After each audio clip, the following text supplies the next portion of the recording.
প্রিয় সহযোদ্ধা, আপনারা জানেন আমাদের দীর্ঘ লড়াইয়ের পরে আজকে আমরা এই বাঁচে এসেছি। আমাদের এই লড়াইয়ের পিছনে শহীদের রক্ত এবং আহতদের যে আত্মত্যাগ, সেটার পরে হচ্ছে বর্তমান বাংলাদেশ।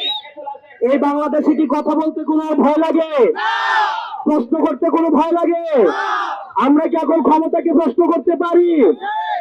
আমরা কি এখন জনতা ক্ষমতাবান হয়েছে কিনা? আমাদের দেশে আমাদের একসাথে পরবর্তী বাংলাদেশটা বিনির্মাণ করতে হবে। পরবর্তী বাংলাদেশটা আমাদেরকে অবশ্যই জবাবদিহিতামূলক বাংলাদেশ গড়ে তুলতে হবে।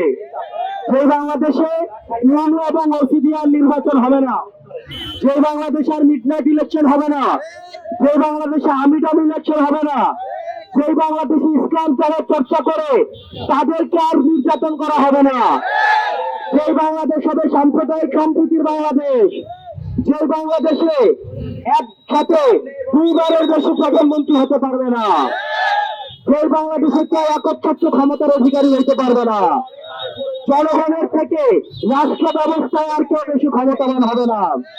প্রিয় চট্টগ্রামবাসী, এই বাংলাদেশ বিনির্মাণে আমরা আপনাদের সহযোগিতা চাই।